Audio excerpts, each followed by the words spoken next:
cornbread and crap boxes. I'm going to be changing the speakers on my 07 Chevrolet Tahoe, otherwise known as the Tahoe. Why do you call it that? Because I feel like it. She's tall and she's a hoe. I don't know. I thought it was a good play on words. Heard it from somewhere. By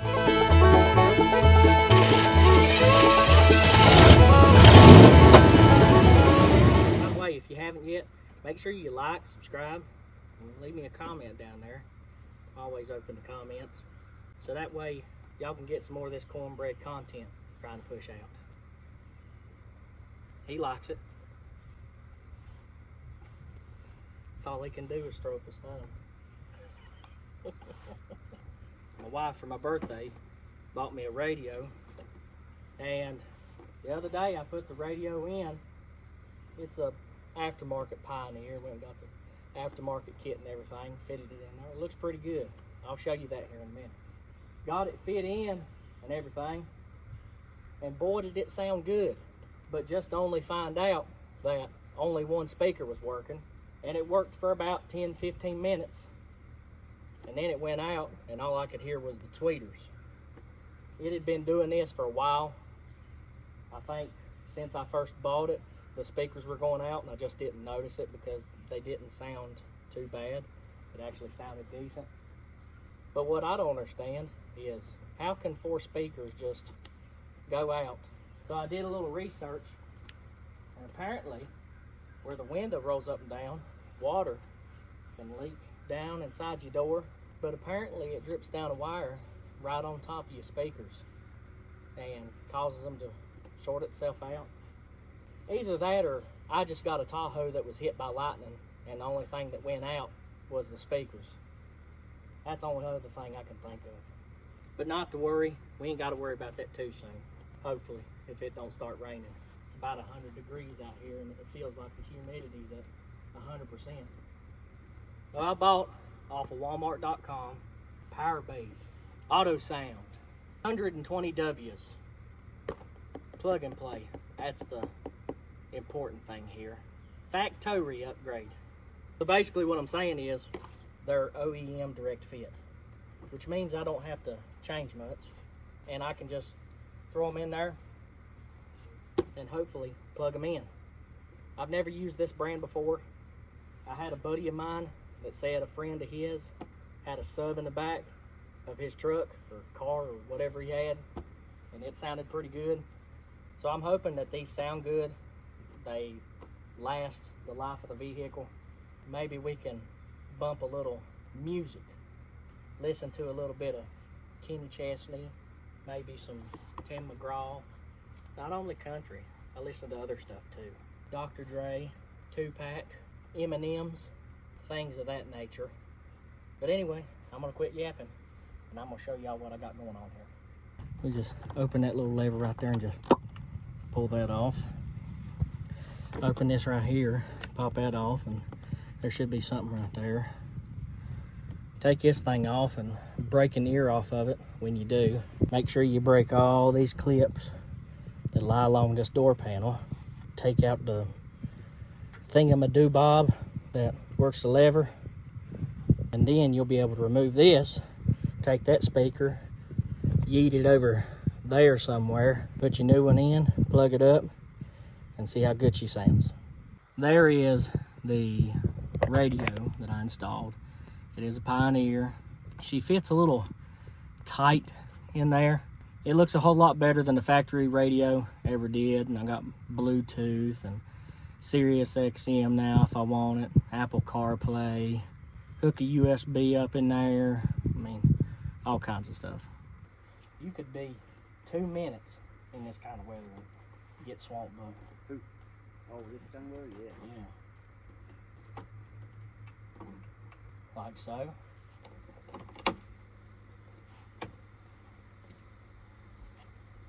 This kit did come with trim tools, which I thought was pretty cool. They are plastic, so you don't damage none of the plastic components.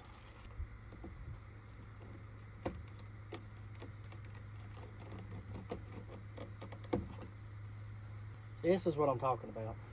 These are very prone to breaking off. Last time I was in here to get the mirrors on, I did break one. It needs to be replaced, but as long as you got 2 out of 3 on there, it's like lug nuts. As long as you got 3 out of 5 on the truck, it'll be all right. If I was a guessing man, I would say that bolt right there is a 10 millimeter. I don't know if it's a 10 or not, but it fits. Thought I was going to have some shade over on this side of the double wide, and I'm right in the sun. Yeah, I don't see me getting much use out of these. Take your hand and dig in there. Easy, though.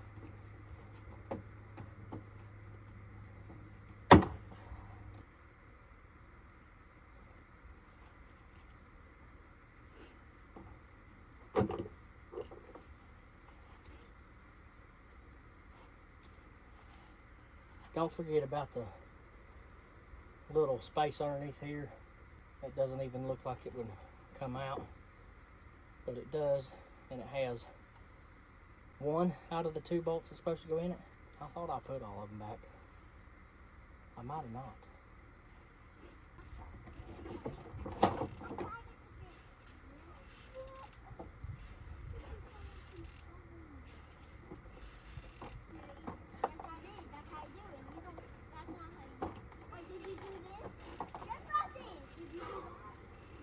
Whew. After you get that off and unplug these 3 plugs right here, and you got 1 screw right here to take out this factory speaker. That size is a 7 millimeter. For those of you that's wondering, Cornbread's got you back. Got it down. That's a pretty good looking upgrade, if you ask me. So this kit ain't completely plug and play. I do have to do a little bit of wiring, which is okay.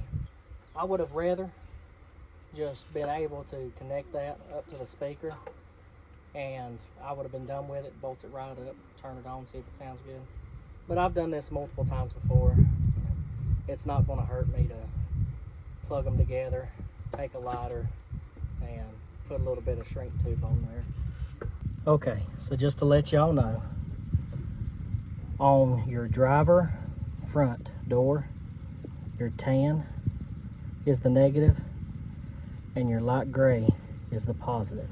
Now some of y'all out there saying, well, really probably doesn't make a difference, but in my book it does. So that way if somebody's in it later on, you know red is positive and black is negative, and you just want the right wire with the right wire. So if somebody has to get in this thing again, they know which one is which. Got her wired in right there. Everything good. Got my tan to the negative, my gray to the positive. There's going to be different colors for each door that tell you which one's negative and which one's positive. So not all of them's tan and gray. I'm just warning y'all before y'all get into it. This one speaker right here sounds pretty good. I'm gonna go ahead and put this back together, open up this back door and see if there's anything different about taking the door panel off. Get it taken off, put that new speaker in, and put it back up. Simple man, as Charlie Daniels once said, could do it. But let's get to it. One extra thing that I was going to show you, just take this out when you're taking your door panel off. It makes it a whole lot harder. There's 1,000 connectors, really only 7, but it feels like 1,000 when you're trying to put this door panel back up here, your door latch hooked up, and then trying to finger and find out which connector goes where. You're just better off to take this off, feed the wires through the hole in the door panel, and then plug it up and just snap this back down on there. From what I can see, looks about the same. Got your little pop opener door, pry it and it'll come open thing on your latch.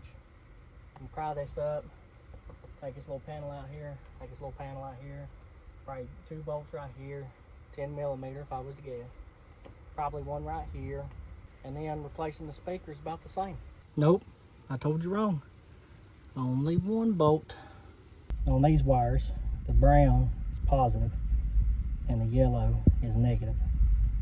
So I think I'm gonna have to come back to you. Was 90 degrees. Wind wasn't stirring. Now look. Dark skies, about to come a thunder boomer. Wind's blowing pitiful out here. So I'm gonna have to get back with y'all. If the storm rains for about 30 minutes, I'll come back out here and I'll finish the video. I don't even know if y'all can hear me right now because of all the wind. I'll probably finish it tomorrow or Monday. I hate that it was that way, but hey, this right here is Appalachian weather. You don't know if it's gonna rain one minute or give you a heat stroke the next, if the humidity's gonna be up, or whether it's gonna be drier than the Sahara Desert, or if it's gonna be 80 degrees in December, or it's gonna be negative 30 with a wind chill factor and snowing about 12 foot of snow. So I'll see you guys when I see you guys. All right, guys, so it's been about a week later. You know how that happens sometimes. Life just gets a hold of you and you can't stop it. Pretty much all you can do is just hold on for the ride. If you can tell, my fit is correct, all except for one thing. I got on my Nicky slides. That's right. This redneck wears slides. Why do they call them slides, you ask? Because it doesn't make a difference what kind of terrain you're on, whether it be easy or whether it be rough. You'll be sliding all over the place in these things. Now, you're probably wondering inside your head why the front portion of my Tahoe is taller than the rear. Well, I have a perfectly good explanation for that. Oh yeah? What explanation is that? Are you a little funny? No, Pops, why you gotta say all that? All we like is bang bang poo poo, bang bang bang bang bang bang poo poo, bang bang bang bang bang bang bang bang bang bang bang bang bang. No, I'm not with all that bang bang poo poo, pow pow, one, blow my motor, make it use oil kind of stuff. I will get a little excited every now and then, but not to that degree. You know what I'm saying? Just ain't got the dinero to put back in the mow tray. But when I ordered a 7.5 inch rough country lift, I wasn't expecting the front half to be a literal inch, or maybe it was 1.5 inches taller than the rear. When I called to them and explained this problem, they really didn't seem to have a solution except to send me out a 3/4 of an inch spacer. So maybe that's how this whole trend started. A company like them just decided, hey, why not leave the back half a whole inch lower than the front half? Sure, why not? Shoot, we might only have to sell them the front half, not even worry about the rear half, and charge them the same price. Marketing. I was a little bit upset with the rough country over this whole ordeal. Called them 3 or 4 times. That was the only response that I could get out of them. There was one more thing. They explained to me that the front coilovers that I bought, that I spent extra money for, needed time to wear itself down. Sometimes the way it's sitting makes it look worse. But it's still sitting higher in the front than it is in the rear. They've been on there for a pretty good while now, and I've drove it pretty much everywhere. In my opinion, in a 4-wheel drive Tahoe, I don't want my hind end dragging the ground. I'm not a dog trying to scratch my butt on some carpet.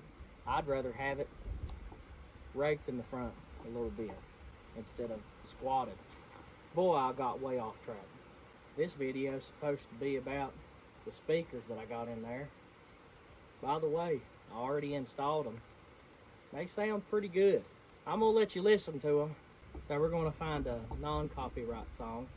Hopefully it'll sound good enough so that way y'all can hear what she sounds like. All right, it's time to see how these boom boom sound here. I just went through and picked the best song that I thought would sound the best. I don't know, just to see how good a bass they have along with the sound. Sounds pretty good.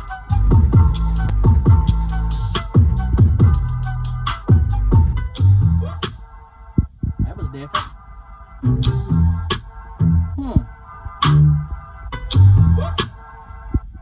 Yeah.